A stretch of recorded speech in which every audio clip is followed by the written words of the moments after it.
16장에서 바울은 복음의 복음다움을 유지하기 위하여 자신의 정체를 로마 시민으로 밝힘으로써 얻을 수 있는 여러 가지 유익과 또는 상황에 극복할 수 있는 도구들을 기꺼이 버렸습니다.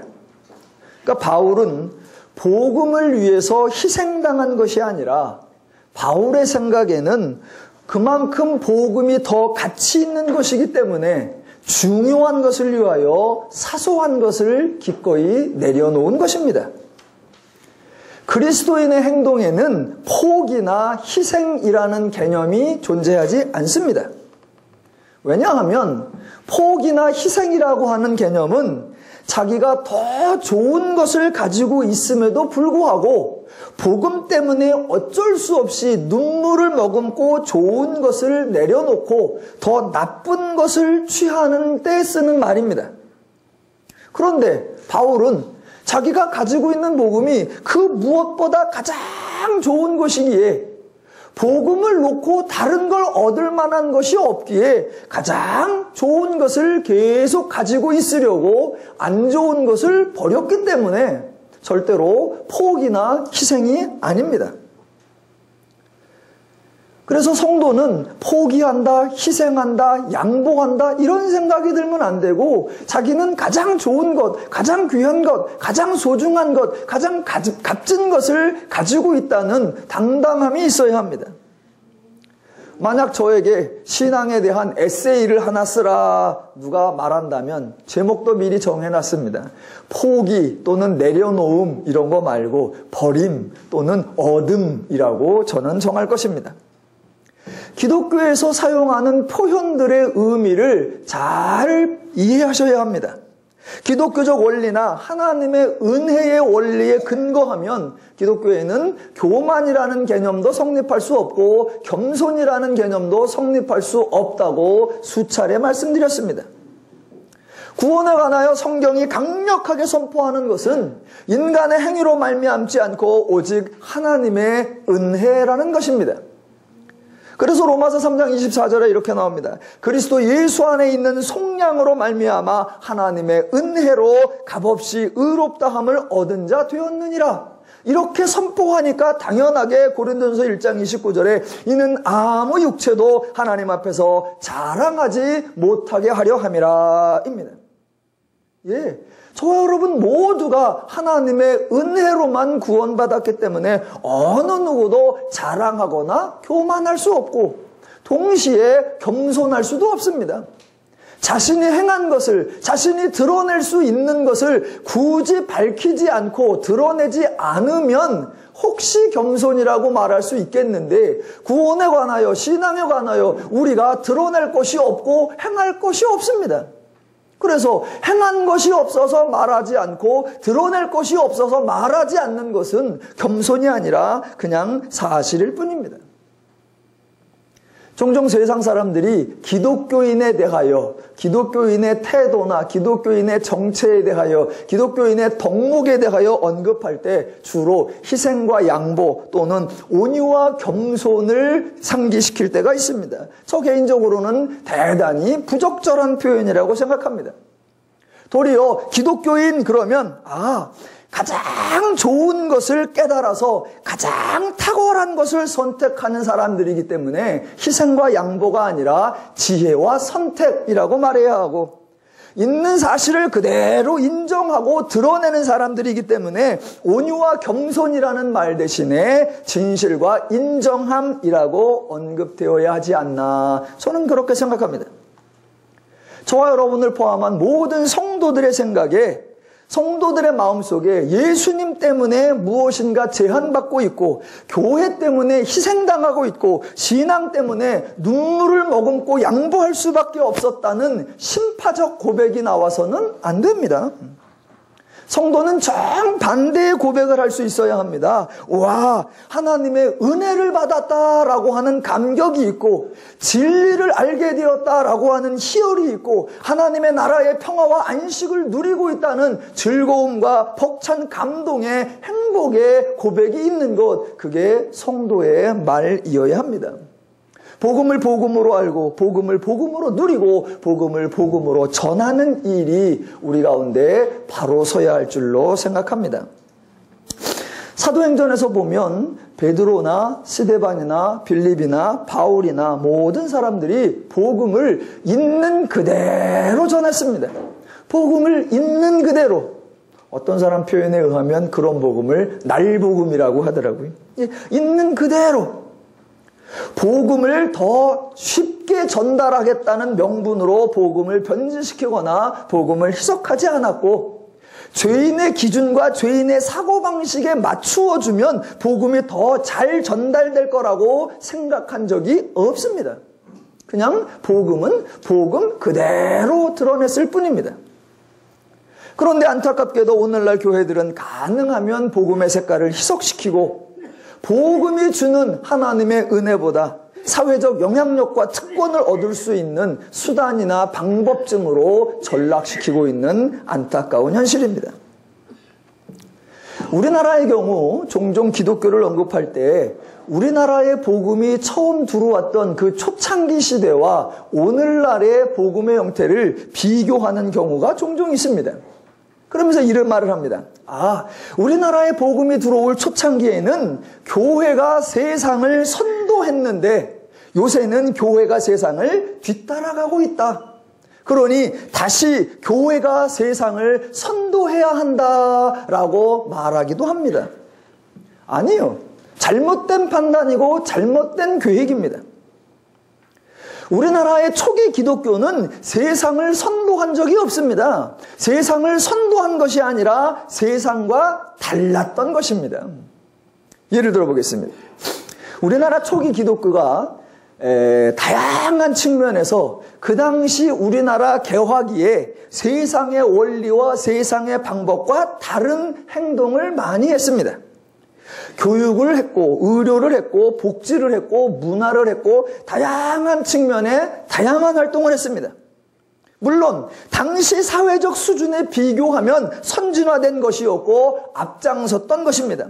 그런데 초기 기독교나 교회가 했던 사역들의 핵심은 사회보다 앞섰다, 사회보다 선도했다는 것이 절대로 아닙니다. 만약 기독교가 사회를 선도했다라는 개념을 가지면 그것은 복음을 전한 것이 아니라 이 나라의 선진 기술 문명을 전한 것에 그저 조국 근대화에 약간의 공헌을 한 것에 불과합니다.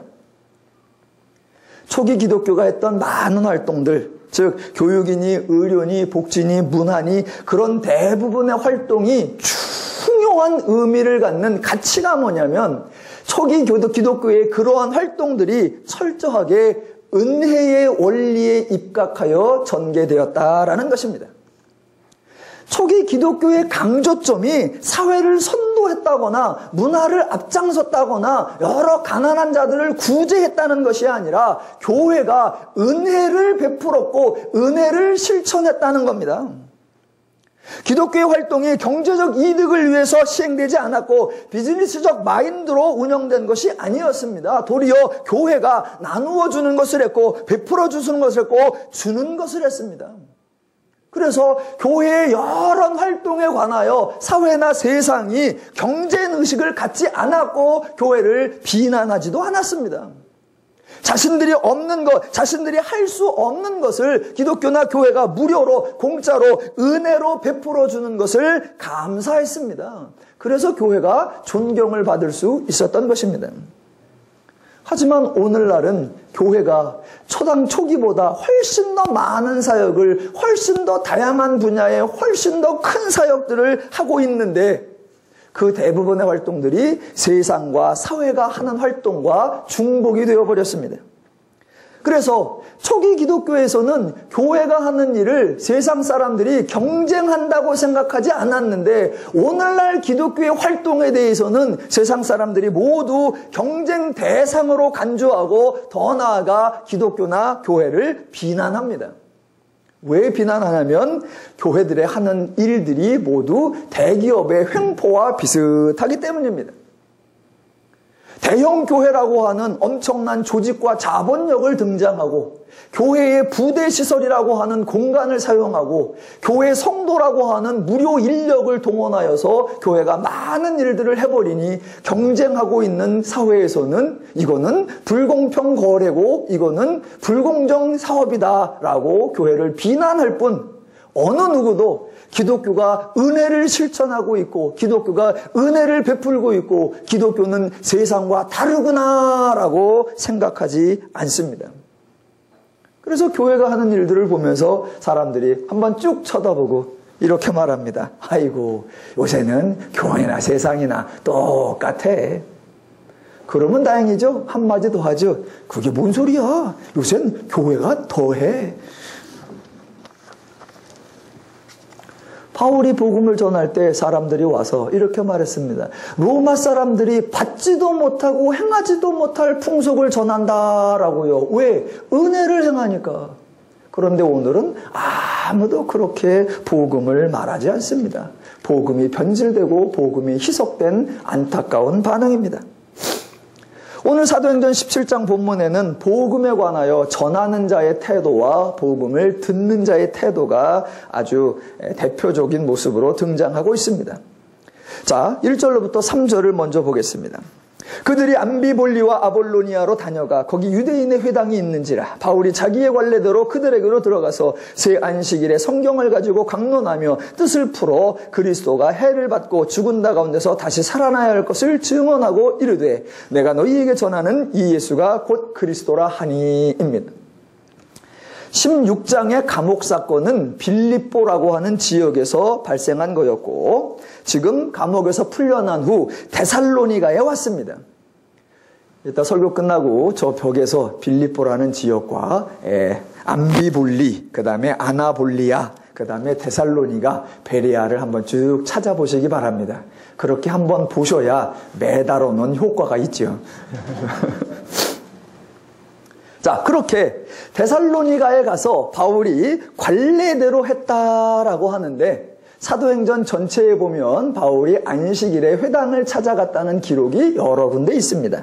13장 14절에도 버가에서 더 나아가 버시디아 안디옥에 이르러 안식일에 회당에 들어가니라. 14절에 다음 안식일에 온 시민이 거의 다 모여 하나님 말씀을 듣더라. 16장 13절에 안식일에 우리가 기도할 것을 있을까 하여 라고요.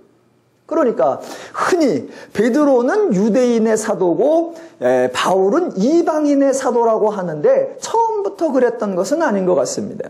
베드로는 유대 지역에서 주로 복음을 전했고 바울은 처음에는 이방 지역에 있는 유대인들을 복음을 전하다가 나중에는 이방 지역에 있는 이방인들에게까지 복음을 전했던 것 같습니다. 자, 바울이 그렇게 회당에 가서 복음을 전하는데 바울이 복음 전하는 행동을 소개하는 단어가 2절과 3절에 총 3개가 등장합니다. 그때 핵심 단어가 2절 마지막에 강론하며라는 단어입니다. 강론하며라는 이 단어를 다른 성경 번역본들에는 토론하고라고도 번역해 놓은 데가 있습니다. 그런데 그것은 적절한 번역이 아닙니다. 왜냐하면 유대인의 회당에서는 토론이 발생하지 않습니다. 유대인의 회당에서는 토론이라는 것이 없습니다. 유대인의 전통에 의하면 토라 또는 율법은 토론의 대상 자체가 아닙니다. 각 사람이 율법을 읽고 자기의 의견을 제안하고 누구의 설명이 맞는지 누구의 해석이 맞는지 서로 의견을 교환하며 토론하는 것, 그런 게 회당에서는 원천적으로 없습니다. 서로 더 적절하고 더 그럴듯한 해석을 찾고자 고민하는 행동, 회당에는 없습니다. 복음서에서 예수님께서 말씀을 전했을 때 유대인의 지도자들이 나와서 예수님께 했던 말을 기억해 보시면 회당의 전통을 쉽게 떠올릴 수 있습니다.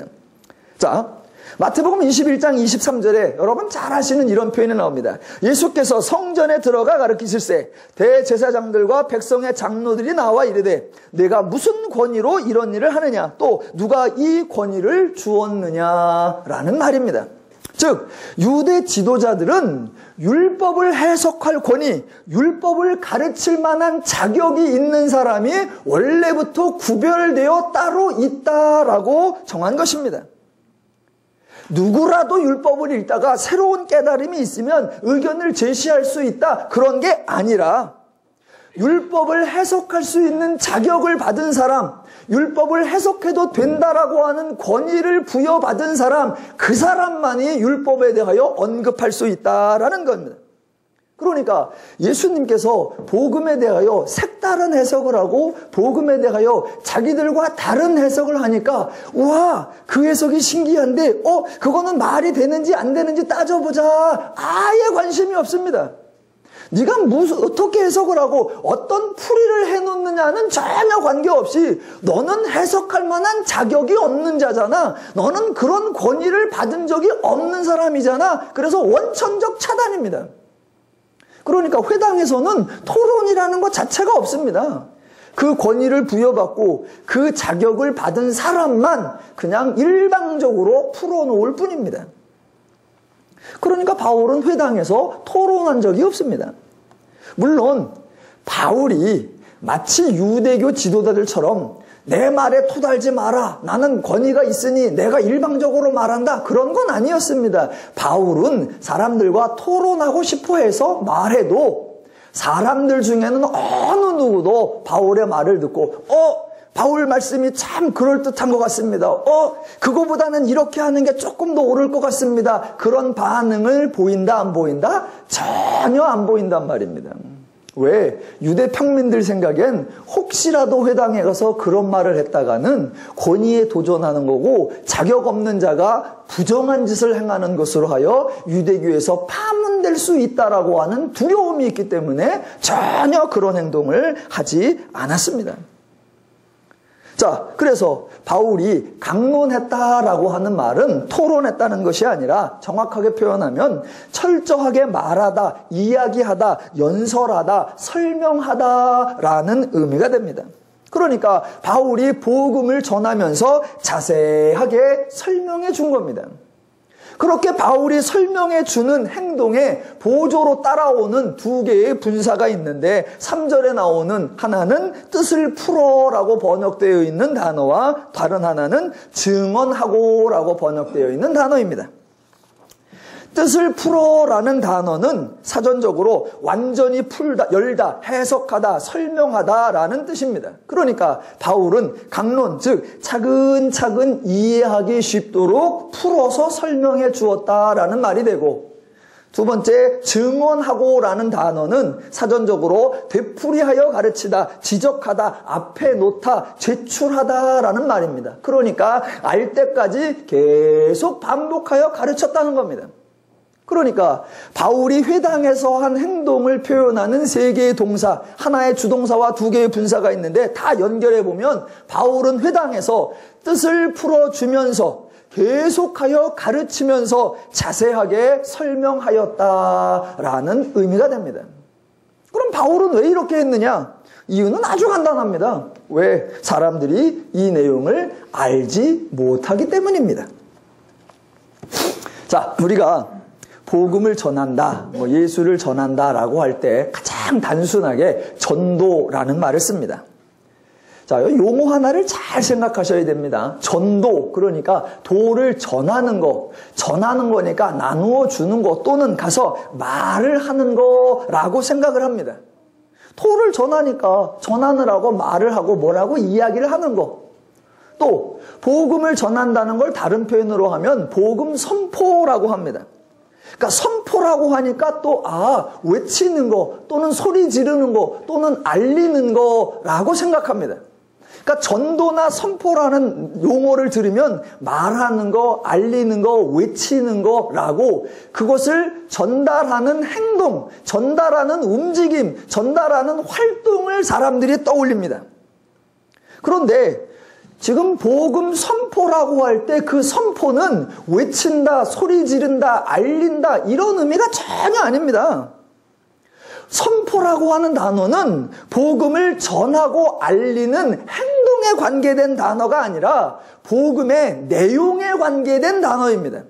복음의 내용, 즉 복음을 선포한다는 것은 사람들에게 어떤 목표를 제시하고 그것을 이루어낼 수 있는 방법이나 수단을 제안한다가 아니라 이미 하나님께서 이루어 놓으시고 하나님께서 완성하시고 하나님께서 성취하신 하나님의 일의 결과다라는 그 내용적 측면에서 선포라고 합니다.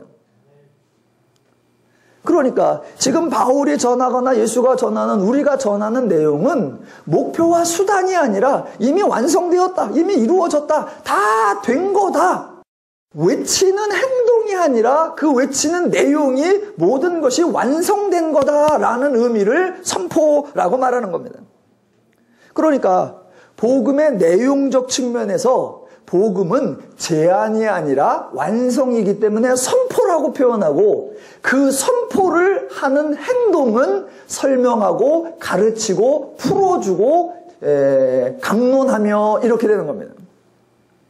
자, 복음을 전달, 복음을 알리는 행위가 외치는 거나 말하는 것이 아니라 강론하며 뜻을 풀어주고 증언하고의 형태를 취하는 게 사실 너무나 당연한 겁니다. 왜냐하면 기독교의 능력, 기독교의 내용, 즉 복음이 이미 결과이기 때문입니다. 만약 기독교가 내용의 복음이 아니라면, 내용의 선포가 아니라면 뜻을 풀어 강론하며 설명해 줄 이유가 없습니다.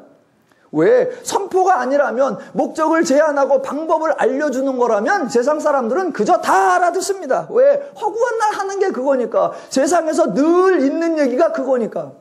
그러니까 설명 안 해줘도 다 압니다. 그런데 기독교의 복음은 목표가 아니고 방법이 아니라 결과를 알려주니까 세상 사람들은 그런 걸 들어본 적이 없는 겁니다. 그런 내용, 그런 방법을 전번 접해본 적이 없습니다. 그러니 어색해하고 당황할 수밖에. 바로 그때 풀어주고 설명해주고 강론해주고 가르쳐준다, 이렇게 되는 겁니다. 너희는 아무것도 하지 않았는데 이미 이루어졌다니, 자기는 어떤 대가도 지불하지 않았는데 벌써 하나님의 은혜가 와 있다니, 납득이 안 되는 겁니다. 복음이 선포로 와 있으니 수용할 수가 없는 겁니다. 그러니 그들에게 뭐 해줘야 된다? 강론하여 주며 풀어주며 증언하고 설명하더라, 이렇게 되는 것입니다.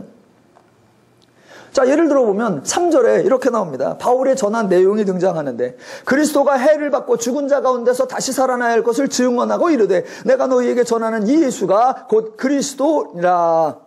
여러분, 이걸 어떻게 전하시겠습니까? 당시의 사람들이나 오늘날 사람들에게 시대와 장소를 불문하고 예수를 모르는 사람에게 그리스도가 해를 받고 죽은 자 가운데서 다시 살아나야 할 것, 그거를 어떻게 알리시겠어요? 그냥 소리 지르면 됩니까? 그냥 외치면 돼요? 그냥 말하면 돼요? 이 내용을 말하려고 하면 당연히 그리스도가 무슨 뜻인지 설명해야 하고, 그리스도라면 왜 죽어야 하고 왜 죽은 자 가운데서 살아나야 하는지 설명해야 되고, 예수가 살아났다는 게 나하고 무슨 상관이 있는지 풀어주어야 하고, 다 풀어주어야 합니다. 그런데 그런 그리스도가 내가 전하는 예수라라고 하면 또 시작해야지요. 예수가 누구냐면, 예수가 왜 왔냐면, 예수가 무엇을 했냐면, 예수가 어떻게 되었냐면, 예수가 살아났으면 다 설명하고 다 풀어주어야 합니다. 그 내용 싹 빼고 예수가 그리스도다 외치는 거 아무런 의미가 없습니다. 바울은 공부를 많이 한 사람이고 바울은 똑똑한 사람이니까 강론하고 풀어주고 증언할 수 있지만, 바울에 비교해 볼 때 무식한 베드로는 무식하니까 그냥 외쳤을 거다라고 생각하지 마십시오. 절대로 그렇지 않습니다. 사도행전에 나타나는 베드로의 설교나 스데반의 설교, 집사들의 설교를 들어보면 여러분이 충분히 확인할 수 있습니다.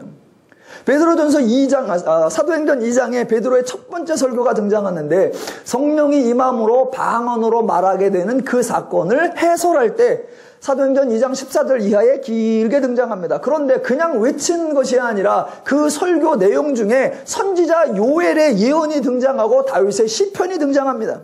그러니까 베드로는 자기의 내용을 전달하기 위하여 구약의 내용을 끌어와서 그 구약이 어떻게 약속으로 어떻게 성취되었고 어떻게 완성되었는가를 풀어주고 설명하였던 것입니다.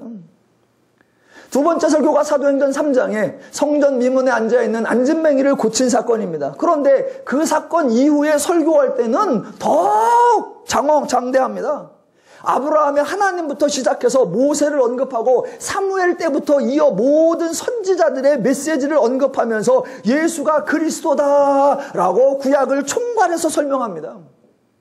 무식한 베드로라고 앞뒤 다 자르고 주 예수를 믿어라 그런 적이 없습니다. 7장에 나오는 스데반의 설교는 우와 구약 전체 다예요. 구약 전체 다를 언급하는 대서사시이고 스데반을 고소한 사람들이 율법과 성전을 모독한다라고 고소를 했기 때문에 그 율법과 성전의 의미에 대해서 변증하는 한편의 논문 같은 설교입니다. 그래서 하란에 있던 아브라함부터 시작해서 야곱, 요셉, 모세, 다윗, 솔로몬까지 다 등장합니다. 스데반이 그저 외친 게 아니고 그저 소리 지른 게 아니라 구약부터 다 끌고 와서 자세히 강론하고 풀어주고 설명하고 가르쳤다라는 것입니다.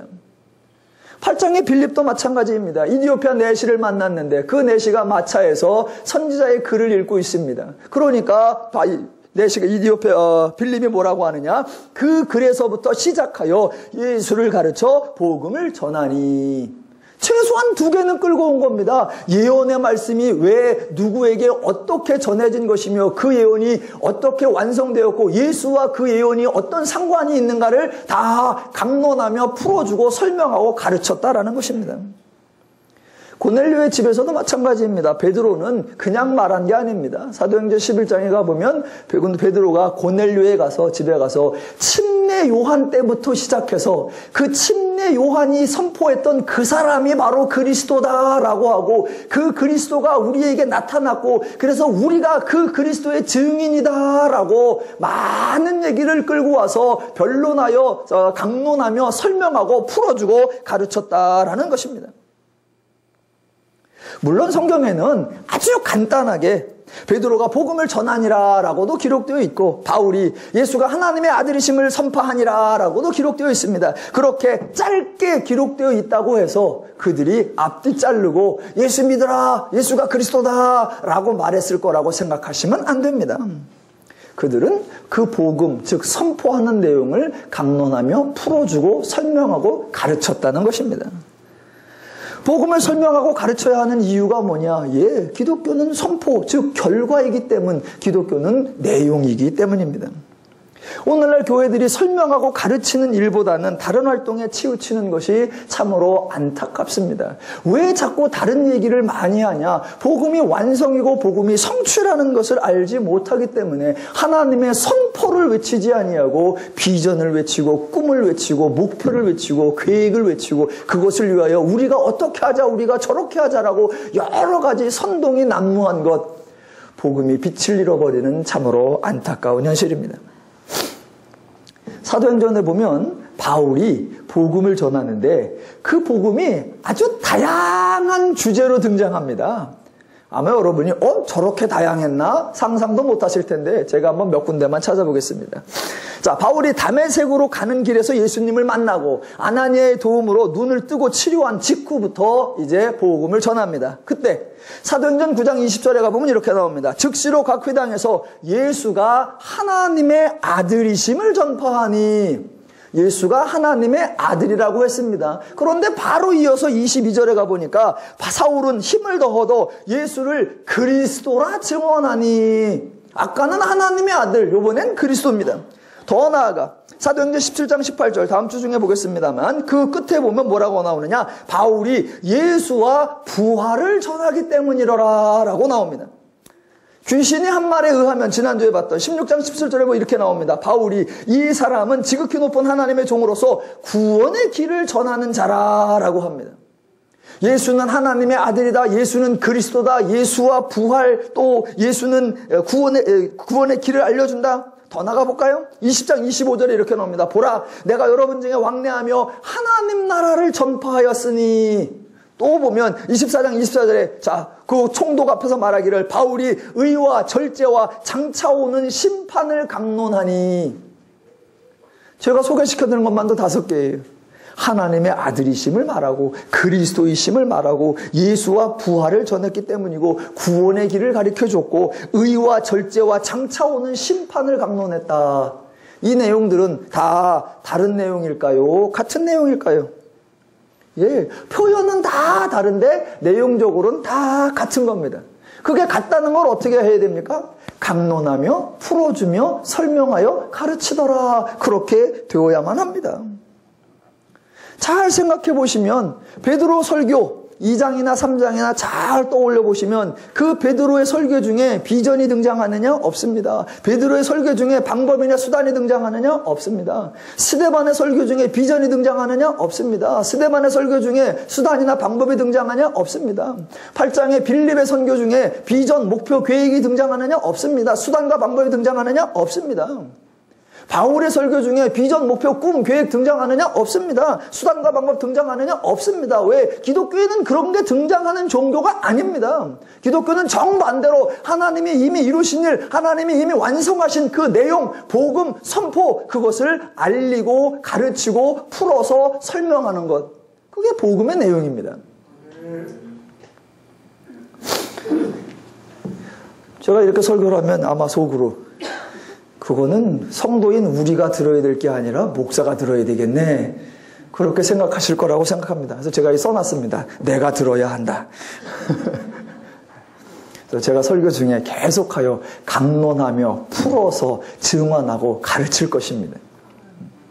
그동안은 제가 그래도 59분만 했는데 앞으로는 이제 1시간 59분을 할 겁니다. 자, 사도행전 17장에는 장소가 3곳이 등장합니다. 1절로 9절에 보면 데살로니가라는 지역이 등장하고 10절로 15절까지에는 베레아라는 지역이 등장하고 16절부터 34절까지는 아덴이라는 지역이 등장합니다. 그래서 오늘은 1절로 15절까지만 살펴볼 건데 데살로니가라는 지역과 베레아라는 지역에서 발생한 그 복음전도 사역에 대해서는 장소가 2군데로 나눠져 있는데 내용으로 보면 똑같은 패턴이 2번 반복되어 있습니다. 그래서 바울이 회당에 들어가서 복음을 전한다는 행동이 나오고 사람들 중에 복음을 받아들인 사람과 거부한 사람이 있다라고 똑같이 2군데에 표현되어 있습니다. 자, 그러면 조금 아까 우리가 2절과 3절에서는 복음을 전하는 바울의 모습을 살펴보았고 이제는 복음을 받는, 복음을 듣는 자들의 모습을 한번 살펴보겠습니다. 11절에 복음을 받는 자들의 태도, 복음을 받는 자들의 행동이 나옵니다. 베레아에 있는 사람들은 데살로니가 있는 사람보다 더 너그러워서 간절한 마음으로 말씀을 받고 이것이 그러한가 하여 날마다 성경을 상고함으로. 아마 잘 아시는 구절일 겁니다. 그런데 아마 잘못 알고 계실 겁니다. 그래서 지금부터 과연 베레아 사람은 더 너그러워서 간절한 마음으로 이런 것들이 무슨 의미인지 찬찬히 살펴보겠습니다. 자, 그 본문 마지막 절에 보면 상고하다라는 말이 있습니다. 이 상고하여의 사전적 뜻은 시험하다, 연구하다, 조사하다, 수사하다, 신문하다, 판결하다, 채로 걸러치다라는 말입니다. 그러니까 지금 자 보세요. 베레아에 있어서 바울이 복음을 전할 때 이 바울의 복음을 듣고 있는 사람들은 성도들이 아니라 안 믿는 사람들입니다. 지금 이 11절 얘기는 믿는 사람들, 교인들 얘기가 아니라 누구 얘기다? 안 믿는 사람들, 불신자들, 베레아에 있는 죄인들 행동을 말하는 겁니다. 예. 자, 그렇게 바울이 복음을 전하니까 베레아에 있는 사람들이 선뜻 받아들인 것이 아니라 바울이 전하는 복음을 듣고 뭐 했다? 상고하였다는 겁니다. 바울이 전하는 말이 과연 말이 되는지, 논리가 되는지, 설득력이 있는지, 일리가 있는지 점검하여 보고 분석하여 보고 따져보고 고민하여 보고 채로 쳐봤다라는 겁니다. 예. 이거는 너무나 당연합니다. 왜? 복음을 전해보면 선뜻 받아들이는 사람 거의 없습니다. 복음을 전하면 당연하게 이리 재보고 저리 재보고 다들 따집니다. 예수가 죽었다 살아났대. 그러면 큰 야, 죽은 사람이 어떻게 살아나냐? 예수가 하나님이신데 육신을 입고 이 땅에 왔다. 아이고, 차라리 내가 개가 된다고 해라. 당연히 따져보고 분석하고 시비 걸고 그럽니다. 받아들이는 사람이 없어요. 그게 상고하여예요, 상고하여. 바울이 하는 말을 베레아에 있는 불신자들이 그렇게 따져보았다라는 겁니다. 그런데 그렇게 불신자들이 하고 있는 거 당연하고 잘했다라는 겁니다. 지금 불신자들, 안 믿는 자들이 이렇게 싸가지 없이 따지고 든다라고 책망하는 것이 아니라 그들은 그렇다라고 말하고, 불신자들은 이렇게 하지만 성도들은 절대로 이렇게 하면 안 됩니다. 그저 아멘하고 받으십시오 라고 말하는 내용이 전혀 아닙니다. 전혀 아니에요. 베레아에 있는 죄인들 또는 모든 죄인들은 복음을 전하면 상고한다. 따져보고 점검하고 분석하고 채를 쳐본다. 시험해본다. 자, 그런데 조금만 더 나가보겠습니다. 지금 데살로니가라는 곳과 베레아라는 곳 두 곳에서 바울이 복음을 전하니까 반응이 일어나는데 공통적인 반응이 일어납니다. 복음을 받아들이는 사람들이 있고 복음을 거부하는 사람들이 있습니다. 먼저 받아들이는 사람들을 보시면 4절, 그 중에 어떤 사람 곧 경건한 헬라인의 큰 무리와 적지 않은 귀부인들도 권함을 받고 바울과 실라를 따르나. 동등하게 12절, 그 중에 믿는 사람이 많고 또 헬라인의 귀부인과 남자가 적지 아니하나. 그렇습니다. 그런데 반대로 거부하는 사람들 5절, 그러나 유대인들은 시기하여 저자의 어떤 불량한 사람을 데리고 때를 지어 라고 나오고, 동일하게 13절, 데살로니가에 있는 유대인들은 바울이 하나님의 말씀을 베레아에서도 전하는 줄 알고 거기도 가서 무리를 움직여 소동하게 하니라. 우리가 얼핏 생각하면 사도행전에서는 사도들이 복음을 전하니까 허당한 사람들이 다 믿었다라는 이야기가 주를 이루는 줄로 압니다. 그런데 실제로는 그렇지 않습니다.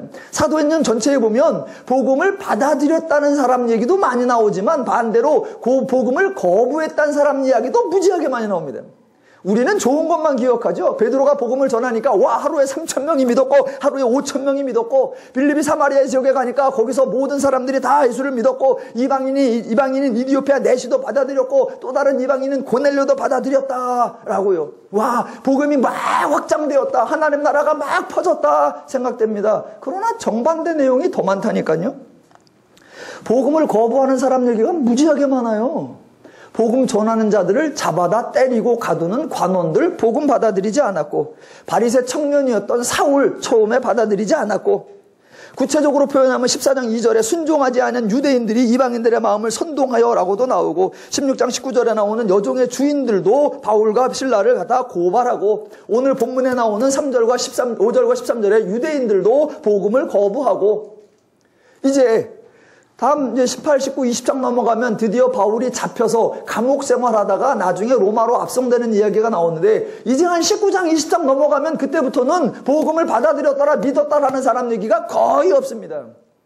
이제 사도행전에서 복음을 믿은 사람 얘기는 거의 끝났어요. 계속 아무리 전해도 안 알아듣고 또 불러다가 바울의 얘기를 듣더니 들어놓고 또 거부하고 들으니까 또 거부하고 그런 얘기만 나와요.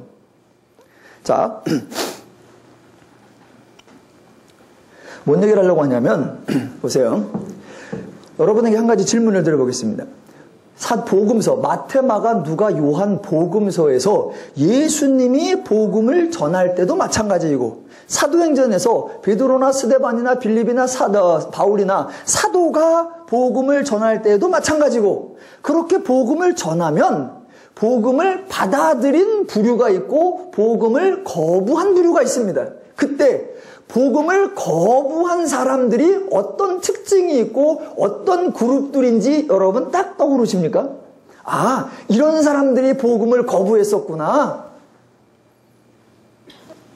자, 먼저 분명하게 저와 여러분이 짚고 넘어야 할 것은, 기독교의 구원은 전적인 하나님의 은혜의 선물이라는 겁니다. 믿으시면 아멘. 일단 그거를 꼭 확인해 놓고 가야 됩니다. 복음을 받아들인 사람이 있다고 했을 때, 아, 그 사람은 복음을 받아들였기 때문에 그 사람의 행위나 그 사람의 공로 때문에 구원받았다라는 말이 전혀 아니고, 동일하게 복음을 받아들이지 않은 사람에 대해서도 그 사람이 복음을 받아들이지 않았기 때문에 그의 행동과 그의 공로가 없기 때문에 구원받지 못했다, 그런 의미가 전혀 아닙니다. 만약 어떤 사람이 복음을 받아들인다면 그거는 전적인 하나님의 은혜다라는 것을 전제로 해놓고, 복음을 거부하는 사람들은 도대체 어떤 부류였고 왜 그랬나 한번 살펴보는 겁니다. 자, 복음을 거부한 사람들을 찬찬히 살펴보면, 자, 이방인과 유대인을 비교해 봤을 때는, 자, 누가 거부합니까? 주로 유대인이 거부합니다.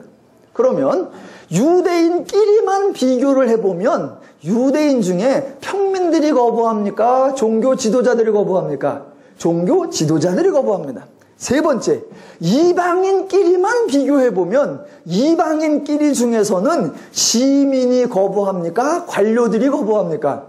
주로 관료들이 거부합니다. 자, 세 가지 경우. 이방인과 유대인을 비교하면 유대인끼리 비교하면 종교 지도자, 이방인끼리 비교하면 관료, 이렇게 됩니다. 자, 이게 왜 그런가? 보세요.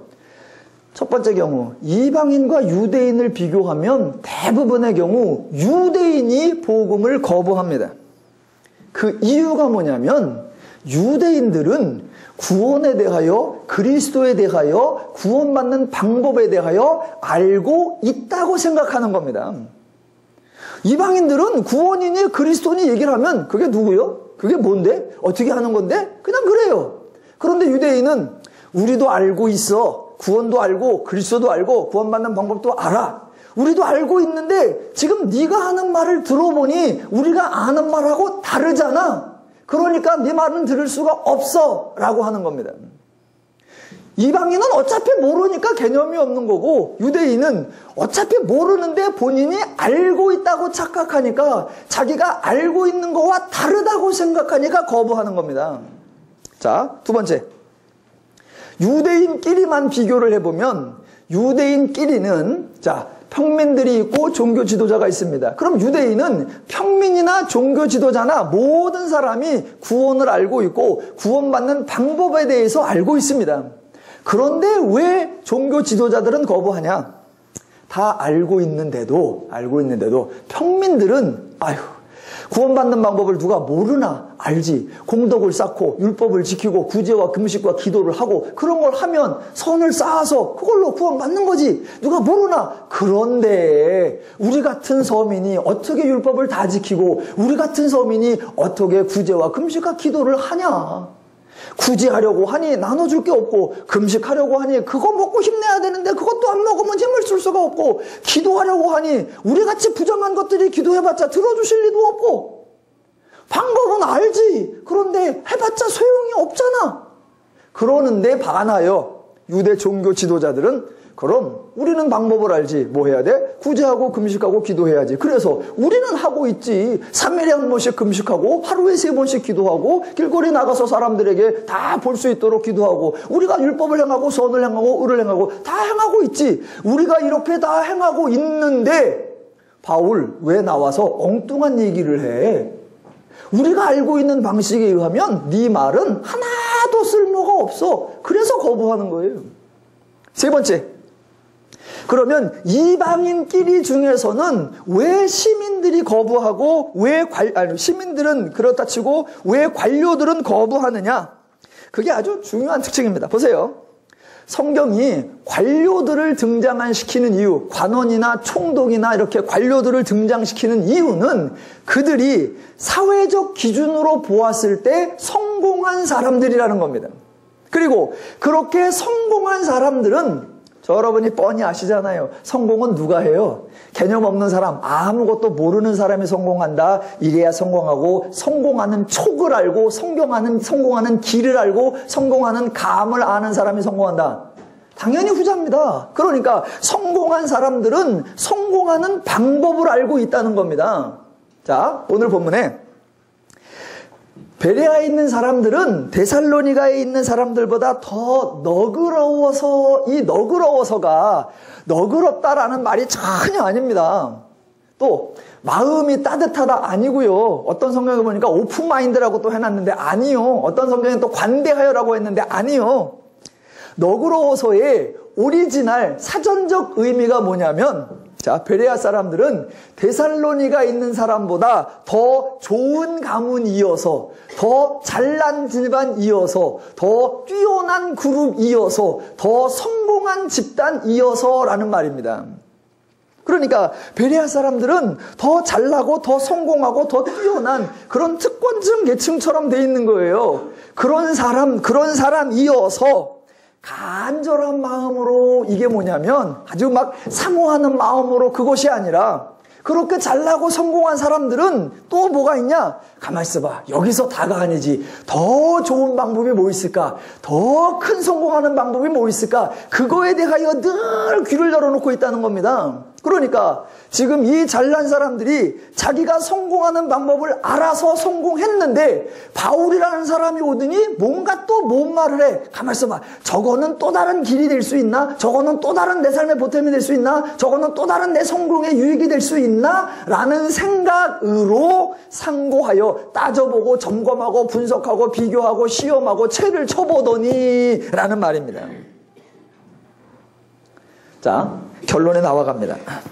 그러면 죄인들이 베레아 사람만이 아니라 다 그래요. 아까 말했던 것처럼 유대인을 비교하면 관료들, 유대인과 이방인을 비교하면 유대인, 이방인끼리 비교하면 관료. 자, 모든 죄인들이 그냥 받아들이는 게 아니라 다 상고를 합니다. 계산하여 보고 연구하여 보고 분석해 보고 점검해 보고. 그러면 그렇게 복음을 듣고 상고하고 분석하고 연구하고 시험하고 채로 쳐보면 그 결론이 뭐가 날까요? 아, 다 따져보니까 받아들이는 게 좋겠다라고 결론이 날까요? 안 날까요?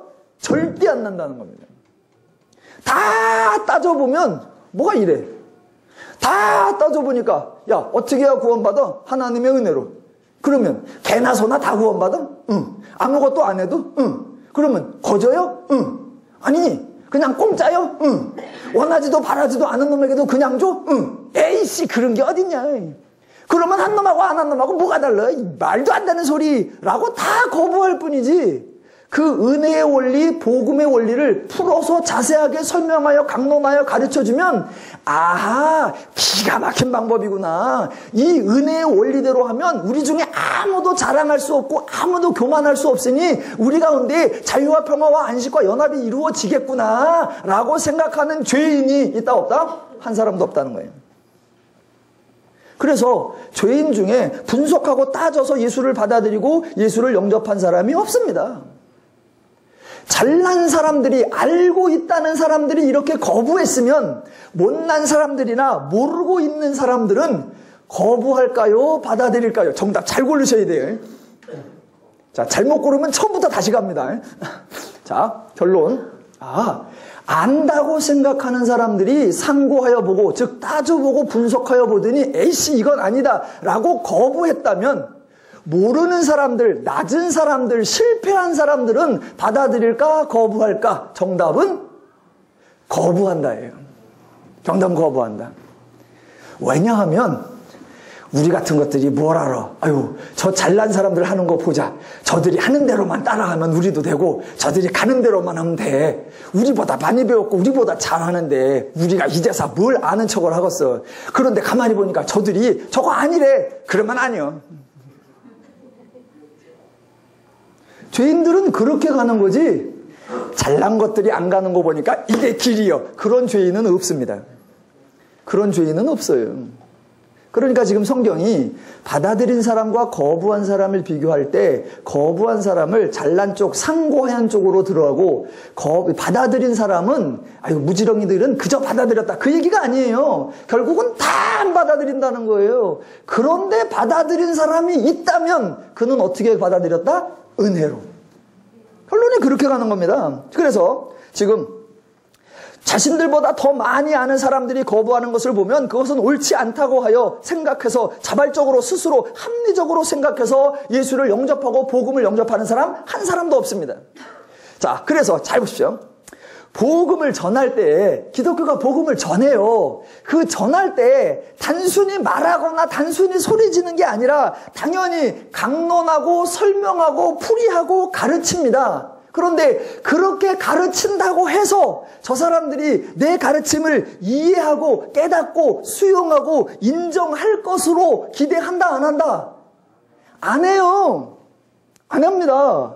자기는 마치 그런 의도를 가지고 가르치고 설명하고 풀어주면서도 그들에겐 그런 반응이 나올 거라고 생각을 안 해요. 그래서 그렇게 설명을 막 하면서 이해하십시오, 깨달으십시오, 분별하십시오, 파악하십시오 라고 말하지 않아요. 교회가 뭐라고 하냐면 그렇게 설명을 다 해놓고 결론에 가서 뭐라고 하냐면 믿으세요 이래버려요. 이 차이점을 구분하셔야 됩니다. 지금 이쪽에서 이해하라, 분석하라, 깨달으라, 알아내라는 건 본인이 동의해서 본인이 결정하라는 거예요. 근데 기독교는 그걸 안 한단 말입니다. 왜? 죄인은 할 수 없어요. 그러니까 마치 설득시키는 것처럼 다 말해놓고 결국은 믿으라예요. 그러니까 그 믿으라는 네가 믿어야 구원받아, 네가 결정해야 구원받아, 네가 선택해야 구원받아 그런 것 아니다? 전혀 아닌 거예요. 네가 알아듣는다고 구원받는 게 아니고 네가 구원받아, 네가 결단한다고 구원받는 게 아니고 네가 영접한다고 결단받는 게 아니고 네가 시인한다고 구원받는 게 아니라 구원을 어떻게 받는다? 은혜로 라는 말을 믿으라 이렇게 말하는 거예요. 그래서 자 보세요. 왜냐하면 죄인에게는 합리적 이해나 논리적 수용이 전혀 가능하지 않기 때문입니다. 그래서 성경이 말하는 믿으라는 말 그대로 믿으라는 의미가 아니라 네 힘으로 안 된다, 네 인식으로 안 된다, 네 가치관으로 되는 게 아니다 라는 표현을 믿으라라고 말하는 거예요. 그래서 성경을 자세히 보시면, 성경을 보시면 믿으라라고 말하는 대상이 있어요. 대상이. 누구한테 믿으라고 하느냐? 복음서나 사도행전에 보면 믿으라라고 하는 대상은 언제나 불신자들에게만 믿으라 그래요. 죄인들에게만 믿으라 그래요. 죄인들에게만. 왜? 죄인들에게는 이해하라, 깨달아라, 분별하라, 파악하라가 소용이 없어요. 그래서 그렇게 다 설명을 해놓고도 결국은 뭐라고 하느냐? 믿으라. 네 이해로 되는 거 아니야? 네 인식으로 되는 거 아니야? 네 결단으로 되는 거 아니야? 뭐로 된다? 은혜로 되는 거야? 라고 말합니다. 그래서 성경 전체에 모든 믿으라는 누구한테 하느냐? 불신자들, 죄인들에게 해요. 성도들에게는 믿으라가 없어요. 잘 보십시오. 그러니까 죄인들에게는 믿으라라고 하고 성도된 자, 하나님의 자녀된 자들에게는 믿으라라는 말을 하지 않아요. 근데 우리는 성경에 믿으라가 있으니까 그냥 믿으라만 외워나갖고 이게 누구한테 말한 건지 전혀 개념을 구분하지 않습니다. 그런데 성도에게는 믿으라는 말을 하지 않습니다. 왜냐하면 이미 믿는 자들이니까. 이미 은혜를 받아서 믿는 자, 성도가 되었기 때문에. 그래서 보세요. 그렇게 하나님의 은혜로 믿는 자가 되어서 성도가 되었다 그러면 그렇게 성도가 된 사람이 그때부터 해야 되는 게 뭐다? 1장부터 다시. 자, 이제 요가 남았습니다. 마지막. 자, 불신자들에게는 설명 다 해놓고 결국은 믿으라로 끝나고 성도들에게는 은혜로 구원을 받고 은혜로 믿음이 생겨서 믿는 자예요. 그래서 그 믿는 자들에게는 믿으란 말을 안 해요. 우리는 교회에서 성도끼리 하는데도 믿으십시오. 우리가 믿어야 됩니다. 믿음 있는 자에게 역사가 일어납니다. 우리는 늘 이러는데 성경엔 그런 표현이 없어요. 그런 표현은 언제나 불신자만 대상으로 하지 성도들에게는 믿으라는 말을 한 적이 없어요. 그렇게 은혜로 구원을 받아서 믿는 자가 되었으면 그 믿는 자가 이제부터 해야 할 일이 뭐다? 상고하여. 그러니까 보세요. 불신자가 해야 할 일과 성도가 해야 할 일이 성경이 가르쳐주는 거하고 오늘날 교회가 정반대로 바뀌어버렸어요. 불신자들은 100번을 상고하여 봐도 동의가 된다 안 된다? 안 돼요. 그러니까 그들에게는 믿어라가 나가는 거예요. 반대로 성도들은 이제 믿는 자니까 이제 뭐 해야 된다? 상고해야 돼요. 근데 반대가 됐어. 불신자들은 계속하여 상고하고 있어. 그리고 성도들은 그거 따지지 말어. 그렇게 복잡하게 하지 말어. 그거 의심하지 말어. 그냥 뭐해? 믿어. 그냥 믿어. 믿는 자에게 역사가 일어나. 믿는 자에게 능치 못함이 없어. 믿어. 성경은 반대로라니까요. 불신자에게는 믿으라고 하고 성도에게는 상고하여 보라. 왜? 이제 구원을 받았으니까, 은혜를 받았으니까 내가 받은 구원이 뭔지, 내가 받은 은혜가 뭔지, 내가 받은 축복이 뭔지, 나에게 주어진 하나님의 약속이 무엇인지, 나에게 보장된 하나님의 내용이 무엇인지 그거를 알아야 하고, 알아야 누리고, 알아야 즐기고, 알아야 구현하고, 알아야 체험하기 때문입니다. 그래서 그 믿으라라는 말이 성경에는 전부 다 불신자용이고 성도들에게는 전혀 다르게 돼 있어요. 요새 수요일 날에 에베소서를 공부하는데 에베소서에 보면 바울이 믿는 성도에게 편지하고 믿는 성도에게 권합니다. 에베소서 전체에 믿으라 한 번도 안 나와요. 뭐라고 나오느냐? 지금까지 내가 가르친 일들을 깊이 상고하라, 또는 기억하라, 또는 생각하라. 그렇게 나오는 거예요. 또 에베소서 2장 15절 5장 15절 그런즉 너희가 어떻게 행할지를 자세히 주의하여 지혜 없는 자 같이 하지 말고 오직 지혜 있는 자 같이 하라. 17절 그러므로 어리석은 자가 되지 말고 오직 주의 뜻이 무엇인지 이해하라 라고요. 근데 안타깝게 다 바뀌어버렸습니다. 아무리 분석해도 받아들일 수 없는 죄인은 계속하여 상고할 뿐 도무지 믿지 않고, 이제 상고하고 분석하고 점검해야 할 성도들은 도무지 상고하지 않고 단지 믿기만 하고 있습니다. 기독교는 믿음에 관하여는 하나님의 은혜라고 선언합니다. 그러니까 믿은 사람들 중에 어느 누구도 나는 믿었는데 너는 안 믿었느냐? 나는 참 믿음, 너는 가짜 믿음, 이런 말을 운운하는 게 아니에요. 우리들 중에 은혜가 있다, 우리들 중에 믿음이 있다, 우리들 중에 신앙이 있다. 100% 뭐의 결과다? 하나님의 은혜의 결과. 그러니 이제 우리는 그런 걸 운운하는 게 아니라 내가 받은 은혜, 내가 받은 구원, 내가 받은 축복, 내가 받은 하나님의 자녀됨, 내가 받은 하나님 나라의 백성됨, 그게 무엇인지를 상고하고 그렇게 바로 알아야 바로 누리고 바로 누려야 바로 전할 수 있다라는 것입니다. 먼저는 믿음을 주신 은혜에 감사하면서 말씀을 상고하여 내가 믿는 바를 바로 알고 바로 풍성히 누리시고, 후에는 그렇게 여러분이 알고 누리는 것을 자세히 풀어주고 설명해주는 성숙한 성도의 삶이 되시기를 주님의 이름으로 축원합니다.